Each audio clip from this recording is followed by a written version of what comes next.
The Farm. I'm your host, Larry Marble. Thanks so much for joining us today on one of our 14 affiliate stations.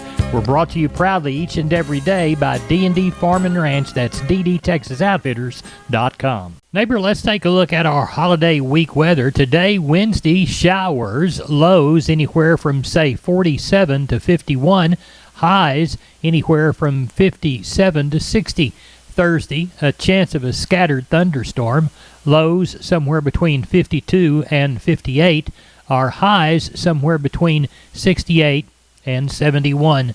Friday, we'll see partly sunny west-east, more showers toward the east, our lows somewhere between 42 and 51, the highs, we'll call it 56 to 61. Saturday, mostly sunny, lows 36 to 43. Our highs, we'll call it 63 to 71. Sure enough, sunny on Sunday. The lows 40 to 45. Our highs somewhere between that 71 and 75 degree range. Neighbor, there's your holiday week weather. Neighbor, let's take a look at corn, beans, wheat, and cotton. Corn prices added another 2 to 4.25 cents to the downside across the front month contracts yesterday in lieu of major news developments. New crop December closed a 51.5-cent discount to spot December compared to a 45-cent discount earlier this month and a larger than $1 discount back at the contract high in May. Soy meal futures dropped $2.40 to $3 a ton on the board Tuesday. Pressure in bean prices 2.25 to 7 cents lower for the day. Chicago wheat stayed above Monday's low, the lowest print since August, but ended Tuesday near the session lows and down by 7.5 to 8.75. Front month hard red winter futures saw new lower lows on Tuesday, save the December contract. For March hard red winter at 910.5 was the lowest print since 920. After cotton started Thanksgiving week with a limit loss, turnaround Tuesday buying bounced cotton by 115 to 321 points higher. For December, that closed the second trade day at a net 391-point loss for the week. Neighbor, there's your corn, beans, wheat, and cotton from yesterday. I'm Larry Marble from Down on the Farm. We're at the kitchen table, and our guest today is Stephen from D&D, and you're bringing us some Preferred information, aren't you? Yes, sir, Larry. So, the boss ordered one too many truckloads of stuff from Preferred this morning, and I'm going to go ahead and offer 10% off all Preferred panels and squeeze chutes exclusively to Down on the Farm listeners while supplies last. Down on the Farm listeners, you need to get in on this action. How much percentage? 10%. Get on down to D&D right now. Stephen, tell everybody how to get a hold of you. You can reach me at 830-379-7340, and I'm at extension 160. Neighbor, let's take a look at meat moves from yesterday. We'll begin with lean hogs and the national pork carcass cutout value, 69 lower in the afternoon at 91.30. Tuesday's federal slaughter, 492,000 head for a week-to-date total of 980. That's even with last week's pace. As we move toward the wholesale box beef price, higher in the afternoon by $1.06, increase in the choice and 95 in the select. USDA estimates federal cattle slaughter, 129,000 head. That set the week's total to 257, matching last week's pace. USDA confirmed another light to non-existent cash trade market on Tuesday. 152 to 153 is what we saw last week. 151 to 152 were our bids on Tuesday. As we look toward the wholesale box, already covered that. Neighbor, looks to me like that's it for your meat moves on Tuesday. We are on the line with Gary Butler, Nixon Livestock. Gary, how'd the Monday sale go? Larry, it was a little lighter than we expected it to be with the weather conditions the way it was. We got maybe almost a half an inch of rain.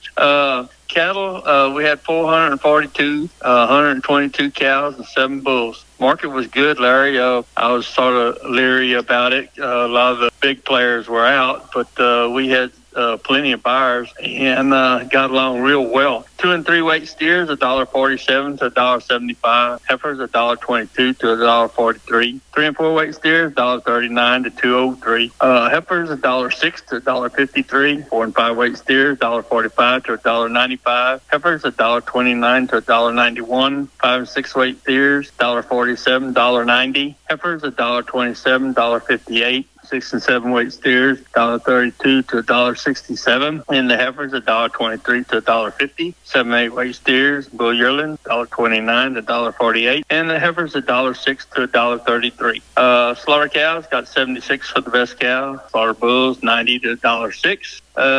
Didn't have any palpated cows to mount thing, and we had one pair bring 835 there. And we'll sell back again on Monday, won't we? Yes, sir, we sure will. Our last sale of the year will be in December the 12th, Larry. Will be the last sale of the year, which is about 3 more sales this year. If anybody got any cattle that they need to get rid of for the new year, and want to thank everybody for bringing their cattle and all our customers and our buyers, and hope everybody has a safe and happy Thanksgiving. Tell everybody how to get a hold of you, Gary Butler. You can catch us here at Selborne, Larry, 830-582-1561 or 62. Catch me on mobile, 830-857-4330. And I know of about 50 to 60 calves coming for next week, and I imagine we'll have a little bit bigger run if the weather permits. Good deal. Thank you, Gary. Thank you. Bye-bye. Good night. I'm Larry Marble, and I'm on the line with Tamara Sharp. Tamara, why do we need a realtor who specializes in farms, ranches, and vacant land? Well, Larry, large acreage and vacant land transactions are not the same as residential transactions. There are aspects to negotiations, restrictions, utilities, contract, marketing, title work, and more that require expert guidance, something you'll get from Homestead and Ranch Real Estate. Tamara, tell me how it's different with y'all. The agents with Homestead and Ranch Real Estate are rural home and land specialists through our continued market research, experience, and our classic approach to customer service. We keep up with prices in an ever-changing market. Tamara, tell everybody in the Down on the Farm audience how they can get a hold of you. They can call me directly at 254-744-6876, and I give you my word, I will call you back, or visit homesteadandranch.com. Tamara, thanks for being on Down on the Farm. Absolutely, Larry. Thank you. We are on the line with Klein Spear from Southwest Livestock Exchange, Uvalde. We're talking about how good the sheep and goat sale was. Klein, describe the action for us. Went well today. We had 500 head pretty much today, but last week just kind of running into the holiday here, so a little lighter run, but thought it got along pretty well. Those heavy lambs, $1.30 to $1.80, and the light lambs, $2.10 to $3.10. Fat ewes, $60 to $1.25, and those thin pack ewes, $40 to $85. Packer nannies today, $80 to $1.45, and those fat Spanish nannies, $1.10 to $1.70, and the stocker nannies, $1.60 to $2.35. Good cabritos today, $2.50, about $3.50 on the high end there. Those lightweights, $2 up to $3.70, and the billies today were $1.80 up to $2.25. So pretty good little market here going into the Thanksgiving holiday. I hope y'all have a good Thanksgiving. We will not have a cattle sale, so tell everybody how to get a hold of you for the next 3 sales before Christmas. Call us the office, 830-278-5621, or my cell phone, 830-591-3241. And I'd like to wish everybody a happy Thanksgiving, and we'll see them back next week. All right, Klein, we appreciate you. Thank you. Thank you, Larry. I'm Larry Marble from Down on the Farm, and we're on the line with Brandon DeBose from DeBose Pipe, Panel, and Gate. This what year did they start? Man, they started in 1976. Grandfather started this business, backyard in Lomita, Texas. Brandon, describe your product line and services provided. Yes, sir. We do entrances. We sell pipe. We sell livestock gates, pasture gates, heavy-duty corral gates. You know, any kind of gates you'd really need out there on your farm, your pasture, whatever it is. The phrase that y'all use within the commercial is wholesale to the public. We're under competitors' retail prices, and our panels are the first and only to ever have a lifetime warranty against any livestock. Our heavy-duty line, they're made out of a 2-inch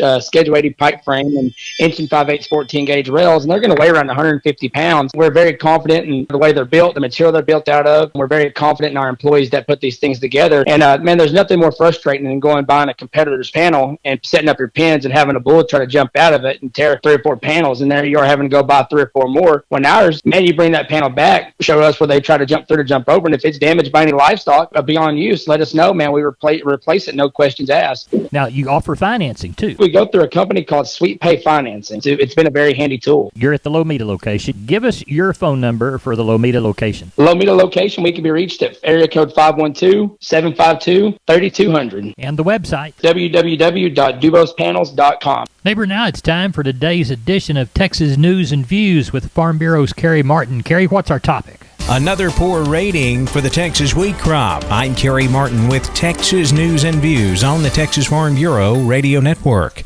We are down to the last few USDA crop condition reports of this season, and Texas has had a poor wheat crop rating all year long. For much of the year, we reported that Texas had the worst wheat crop in the nation.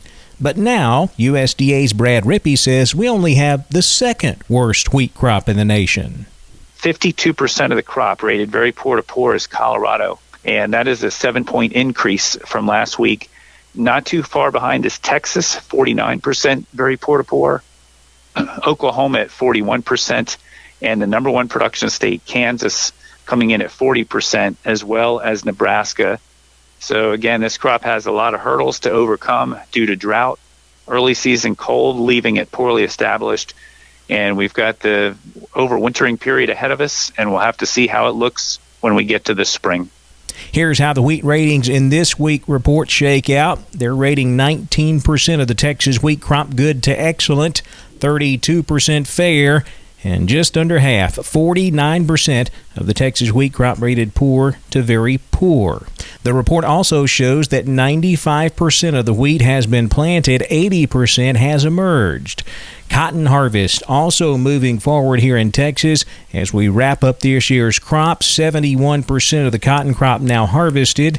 That is well ahead of the 64% five-year average pace. When we moved to Texas, we were like fish out of water. We didn't know anyone in our neighborhood until our Texas Farm Bureau insurance agent came to the house. She was so helpful and reassuring, a friendly face with that Texan hospitality I'd heard about. When we purchased a Texas Farm Bureau insurance policy, we knew we were making the right choice. We knew our family would be protected. Visit Texas Farm Bureau Insurance today at tfbinsurance.com to find an insurance agent who's a true neighbor. Coverage and discounts are subject to qualifications and policy terms and may vary by situation. We are fortunate here in Texas to have a lot of land available to produce food and fiber, but the future of agriculture does not lie in land availability. People are appalled when I tell them that we lose 1 square mile of farmland every day to urban sprawl. Well, that's not the limiting factor. We've got plenty of land. We're not going to run out of land. And we've got acres and acres and acres. We'll never be short of a place to grow food for the human race. That's Texas Commissioner of Agriculture Sid Miller, who says the real problem is water. The limiting factor, you just mentioned it, is water. We're out. There is no more water. It's a finite amount. So if you can farm or not depends on if you get rainfall or if you've got irrigation water. The state of Texas owns all of the surface water. A lot of people don't even know that, but we have river authorities to manage that. We have Brazos, Trinity, Colorado, etc., river authorities, and they allocate that to farmers and cities and manufacturing. But since we're right at 30 million people across our state, we don't have enough. So the only other source is groundwater. And those water tables and aquifers are constantly dropping, so growing food and fiber in our state will only become more challenging in the years ahead. I'm Kerry Martin on the Texas Farm Bureau Radio Network. Texas Farm Bureau Insurance has protected fellow Texans with auto, home, health, and life insurance since 1952. With more than 260,000 square miles of land and 27 million people, that's a lot to cover. Whether you're wrangling cattle or wrangling kids, we're proud to protect Texans and all Texan ways of life. Visit Texas Farm Bureau Insurance today at tfbinsurance.com to get insurance for Texans by Texans. Coverage and discounts are subject to qualifications and policy terms and may vary by situation. Neighbor, let's take a look at the grains courtesy of the USDA. Corn through the Texas Panhandle, 776 3/4 to 806 3/4, down 2 3/4. Milo 686 to 723 3/4, down 2 3/4. Hard red winter wheat 865 to 915, down 8 3/4. Texas cotton, East Texas 114 bale, 79.82 to 80.17.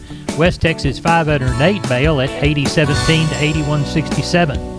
That made the 622 average 80.45. Neighbor, looks to me like that's it for the best darn farm show in Texas. No brag, just fact. We're going to take a couple of days off, so we appreciate the Texas Farm Bureau Radio Network for allowing us to use their programming in our absence. God bless you, neighbor. Have a prayerful Thanksgiving. Good day.